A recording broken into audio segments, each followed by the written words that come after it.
Sir hero 'Shivaji' గారు మన రీసెంట్‌గా 'కోర్టు' మూవీలో కూడా యాక్ట్ చేశారు గదా! ఆయన ఇప్పుడు పోసాని గురించి మాట్లాడారు. అంటే ఆయన ఏమంటున్నారంటే సార్, ఆంధ్రప్రదేశ్ గవర్నమెంట్ పోసాన్ని వేధిస్తుంది. ఇంతలా వేధించాల్సిన అవసరం లేదు. ఆయన క్షమాభిక్ష పెట్టండి, వదిలేయండి అంటూ ఆయన ఆరోపించడం అయితే చూస్తున్నాం. మరి నిజంగా పోసాన్ని ఆ స్థాయిలో గవర్నమెంట్ వేధిస్తుందని అనుకోవాలా? మరి ఆయన కామెంట్స్‌ని ఏ విధంగా చూడొచ్చు? అండ్ ఇంకోటేంటంటే సార్, ఇవాళ సీఐడీ వాళ్ళకి కూడా కోర్టు ఆయనకు కస్టడీకి ఇచ్చేసారు. మరి ఏం జరుగుతుంది పోసాని విషయంలో? మరి ఎప్పుడు బయటకొచ్చే అవకాశం ఉంది? మరి మీరేం చెప్తారు సార్ ఆయన ఆరోపణ?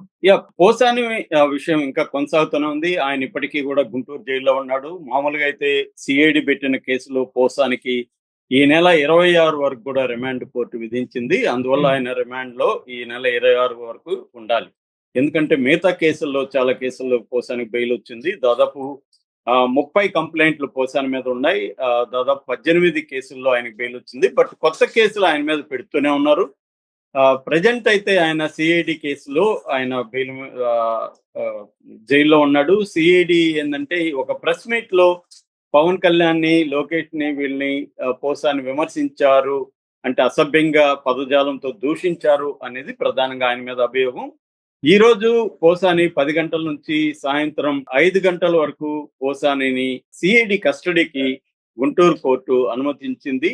సో, ఈ టైంలో ఆయన్ని విచారించే అవకాశం ఉంది. దాని తర్వాత మళ్ళీ ఆయన్ని కోర్టుకైతే పెడతారు. అట్ ద సేమ్ టైమ్ ఈ రోజే పోసాని బెయిల్‌కి సంబంధించి కూడా విచారణ కోర్టులో రాబోతుంది. సో, ఆయనకేమన్నా బెయిల్ గాని వస్తే బయటొస్తారు. లేకపోతే ఇంకా కోర్టులో ఉండే అవకాశం ఉంది. లేదు, ఇంకొన్ని కేసుల్లో PT warrant, prisoner transit transit warrant గాని ఆయన మీద మళ్ళీ ఆయా ఇన్వెస్టిగేటివ్ ఏజెన్సీస్ ఆయన్ని అరెస్ట్ మళ్ళీ చేయాలనుకుంటే పీటీ వారెంట్ తీసుకొని కోర్టులో ప్రొడ్యూస్ చేస్తే ఆ కేసుల్లో మళ్ళీ రిమాండ్‌కి ఇచ్చే అవకాశం ఉంది. పోసాని ఒక్కడే తిట్టలేదు. అన్ని పార్టీల్లో కూడా వ్యక్తిగతంగా తిట్టారు. కానీ పోసాని దారుణంగా తిట్టాడు. వ్యక్తిగతంగా అటాక్ చేశాడు. ముఖ్యంగా పవన్ కళ్యాణ్ ఫ్యామిలీ గురించి, వాళ్ళ పిల్లల గురించి, వాళ్ళ భార్య గురించి దారుణంగా మాట్లాడాడు. ఏ సభ్య సమాజంలో కూడా అటువంటి వ్యాఖ్యల్ని ఎవరు కూడా భరించలేని పరిస్థితి. మొన్న చూసాము రేవంత్ రెడ్డిని తిట్టిన దానికి ఇద్దరు జర్నలిస్టుల్ని కూడా ఇదే రకంగా త్రిపుల్ వన్ కేసు పెట్టి లోపలేశారు. సో, కాబట్టి పోసాని చేసిన నేరానికి, తిట్టిన దానికి ఆయన మీద కేసు పెట్టొచ్చు కానీ, ఆయన్ని ఆ నేరాల్లో అరెస్ట్ చేసే పరిస్థితి లేదు లా ప్రకారం. ఆయన్ని ఒక క్రిమినల్ సిండికేట్‌లో భాగంగా ఆయన్ని కేసు పెట్టకూడదు మాత్రం ఘోరం. ఖచ్చితంగా వేధిస్తున్నారు. No doubt. సో, దాన్నే శివాజీ జెప్పాడు. శివాజీ పర్ఫెక్ట్‌గా జెప్పాడు నిజానికి. శివాజీ చాలా బ్యాలెన్స్‌గా మాట్లాడాడు. రెండోది, పోసాని చేసిన తప్పుని శివాజీ సపోర్ట్ చేయలేదు. రాజకీయాల్లో వ్యక్తిగతంగా టార్గెట్ చేయడం మంచిది గాదు. ఒకవేళ పార్టీ ఆదేశాల మేరకు టార్గెట్ చేయాల్సొచ్చినా కుటుంబాల జోలికి మాత్రం వెళ్ళగూడదు. నేను 12 ఏళ్ళు రాజకీయాల్లో ఉన్నాను. నేను ఎవరిని వ్యక్తిగతంగా టార్గెట్ చేయలేదు. అప్పుడే మనం సేఫ్‌గా ఉంటాము అని శివాజీ మాట్లాడాడు. అది ఖచ్చితంగా 100% కరెక్టు. శివాజీ నుంచి ఆ విషయాలను చాలామంది రాజకీయ నాయకులు నేర్చుకోవాలి. కానీ ఇప్పటికి గూడా కూటమిలో ఉండే అనేక మంది గాని ఇలాగే మాట్లాడుతున్నారు జగన్ గురించి, మిగతా వాళ్ళ గురించి.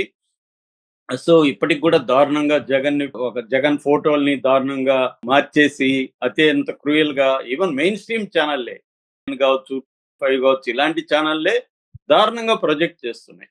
సో, ఈ ట్రెండ్ మారాలి. శివాజీ చెప్పింది కరెక్టు. పోసాని తప్పు చేశాడు. కాకపోతే ఆ తప్పుకు తగిన శిక్ష కాకుండా వేధిస్తున్నారు అనేది ఇప్పుడు ఆయన చెప్పాడు. మెల్లమెల్లగా ఇండస్ట్రీలో పోసాని మీద సింపతి అనేదైతే పెరుగుతుంది. ఆయన్ని ఇంత దారుణంగా వేధించడం కరెక్ట్ కాదు. ఆయన తప్పు చేసుండొచ్చు, మాట్లాడుండొచ్చు.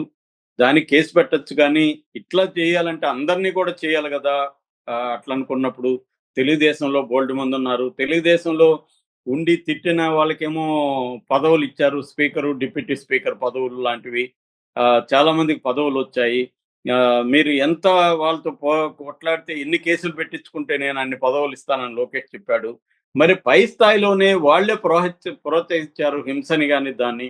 మరి వీళ్ళేమో న్యాయంగా ఉన్నట్టు వైసీపీ వాళ్ళ మాత్రమే ఇట్లా ఘోరంగా ఉన్నట్టు చెప్తున్నారు. రాజకీయాలు ఓవరాల్‌గానే దిగజారిపోయినాయి. దీంట్లో డిగ్రీస్‌లో కంపారిజన్‌లో చేసినప్పుడు డిగ్రీస్‌లో ఎక్కువ తక్కువలు ఉండొచ్చు కానీ, ఎసెన్స్‌లో మాత్రం అందరూ గూడా వ్యక్తిగత దాడులు చేయని రాజకీయ పార్టీ లేదు. వాళ్ళు ప్రోత్సహిస్తున్నారు. జగన్ గూడా ఇదే పనిగా కొంతమందిని పెట్టి ప్రోత్సహించి అతి దారుణంగా చేయించాడు. ఇప్పుడు చంద్రబాబు అదే పని చేశాడు. లోకేష్ అదే పని చేశాడు. పవన్ కళ్యాణ్ ఎప్పుడు కూడా వాళ్ళని ఖండించనే లేదు. పవన్ కళ్యాణ్ అయితే ఇంకా దారుణం. జనసేన వాళ్ళైతే ఓన్లీ నోటిదే కాదు, వాళ్ళు చేతికి కూడా పని చెప్పారు, కర్రల్లో పని చెప్పారు, అటాక్ చేశారు. ఇదే పోసాని కృష్ణమురళిని వాళ్ళు అటాక్ చేస్తే ఆయన 3 రోజులు అజ్ఞాతంలోకి వెళ్ళలేదా? కాబట్టి ఇదేందంటే అన్ని పార్టీలకి ఈ జబ్బుంది. ఇక్కడ కూడా తెలంగాణలో కూడా చూస్తున్నాం. ఇవాళ బీఆర్ఎస్ వాళ్ళు దారుణంగా రేవంత్ రెడ్డిని టార్గెట్ చేసి వ్యక్తిగతంగా బూతులు తిట్టిస్తా లేదా? ఇంకా సాక్షాత్తు రేవంత్ రెడ్డి ఎవ్రి మంత్ ఎలా మాట్లాడాడో బీఆర్ఎస్ తీసుకొచ్చింది వీడియోలు. ఆయన ఎలాంటి బూతులు మాట్లాడాడో చూస్తున్నాం. అంతకుముందు కేసీఆర్, కేటీఆర్‌లు ఎలా మాట్లాడాడో చూస్తున్నాం. ఇది అన్ని చోట్ల అసహనం పెరిగిపోతుంది. ఆహ్, ఒక హేట్రెడ్ అనేది పెరిగిపోతుంది. ఇంకా బీజేపీ మతతత్వవాదులైతే మన ఛానెల్‌లో కూడా కామెంట్ ఎలా పెడుతుంటారో చూస్తున్నాం మన వీడియోల కింద. సో, అందరిలో గూడా ఈ వాళ్ళ మీద అంతా కేసులు పెడితే కొన్ని వేల మంది మీద పెట్టాలి నిజానికి. సోషల్ మీడియా మీద బూతుల గురించి మాట్లాడేటైతే నాతో సహా అన్ని రకాల జర్నలిస్టుల మీద బూతులు తిడుతూ, మన వ్యక్తిగతంగా భార్యల్ని, అమ్మల్ని తిడుతూ దారుణంగా కామెంట్లు పెడతారు. మరి వాళ్ళ మీద అంతా కూడా కేసులు పెట్టాలి గదా! పోసాని మీద పెడితే.